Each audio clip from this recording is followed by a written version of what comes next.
Jennifer Hoyer. Pakistan has long posed a dilemma for the United States. Should America provide it with aid and treat it as an ally because of its potential to help fight regional extremists, or should ties and funding be restricted, or even severed, because of its connections to those groups? The Trump administration's announcement on Thursday that it would freeze nearly all military aid to Pakistan, roughly $1.3 billion annually, is the latest of several times in the last 16 years that funding has been withheld or modified out of American frustration with Pakistan's support for certain terrorist groups. But President Trump's bombast and the precipitous way the decision seems to have been made have led to doubts that Mr. Trump has a serious plan for managing the ramifications of this move. Almost every military flight into Afghanistan goes through Pakistani airspace. Most supplies travel along Pakistani roads and rails.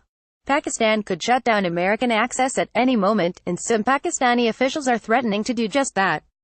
Pakistan could also ally more closely with China, which is already investing in major new infrastructure projects and expanding its international leadership at America's expense, and be more hardline in its rivalry with India. Indeed, China could once again be the beneficiary of a Trump decision estranging the United States from longtime partners. The president is good at venting grievances, as he demonstrated in his New Year's Day tweet on the situation. The United States has foolishly given Pakistan more than $33 billion in aid over the last 15 years, he wrote, and they have given us nothing but lies, deceit, thinking of our leaders as fools. They give safe haven to the terrorists we hunt in Afghanistan, with little help. No more. But while, to some extent, Mr. Trump has a real point, he has given no assurance that he would not make matters worse.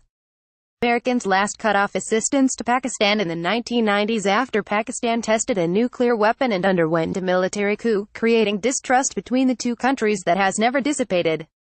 But after September 11, 2001, the relationship was transformed overnight.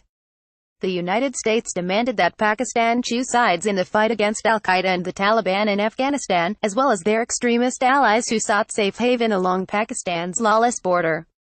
Pakistan acceded, and it was given major new aid in return. Since then, Pakistan has played a double game, accepting American funding while backing militants who protect Pakistani interests in Afghanistan and Kashmir. In 2014, Pakistan's army finally mounted a serious military campaign against the Pakistani Taliban, which threatens the Pakistani state, and suffered many casualties.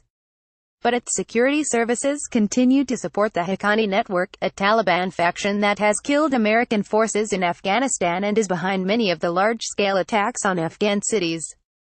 There are other perfidies. Pakistan's security services support the Lashkar-e-Taiba, an extremist group that targets India and Kashmir. They failed to uncover or apprehend Osama bin Laden, who was killed by American special forces in a stunning raid on a compound near Pakistan's major military barracks in Abbottabad. In November, a Pakistani court ordered the release of Hafiz Muhammad Saeed, founder of the Islamist militant group behind the deadly 2008 Mumbai attacks in India, 10 months after the government placed him under house arrest. And after Pakistani forces this fall freed a Canadian-American family captured by the Taliban-linked Haqqani network, the government refused the Americans access to one of the abductors. Meanwhile, Pakistan's willingness to give refuge to the Haqqanis and their allies is a major reason the war against the Taliban in Afghanistan, where Mr.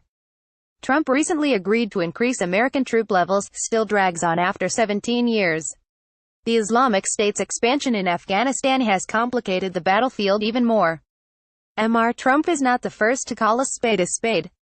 In 2011, ADM Mike Mullen, former chairman of the Joint Chiefs of Staff, told the Senate committee that the Haqqani network was a veritable arm of the Pakistani security service. Extremist organizations serving as proxies of the government of Pakistan are attacking Afghan troops and civilians as well as U.S. soldiers, he said. But President Trump cannot afford to walk away from Pakistan, which has often provided vital intelligence and has the world's fastest-growing nuclear arsenal. Whether Pakistan will cooperate after the aid freeze remains to be seen.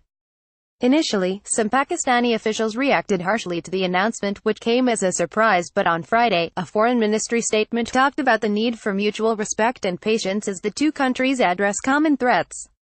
Mr. Trump could marshal other diplomatic tools to see if more constructive cooperation with Pakistan is possible. One idea would be to harness his new friendships with the leaders of Saudi Arabia and the United Arab Emirates to shut down Haqqani and other Taliban's fundraising efforts in the Persian Gulf. This would, of course, require quiet negotiations, not shouting. A version of this editorial appears in print on January 6, 2018, on page 18 of the New York edition with the headline "Pakistan, the ever troublesome ally."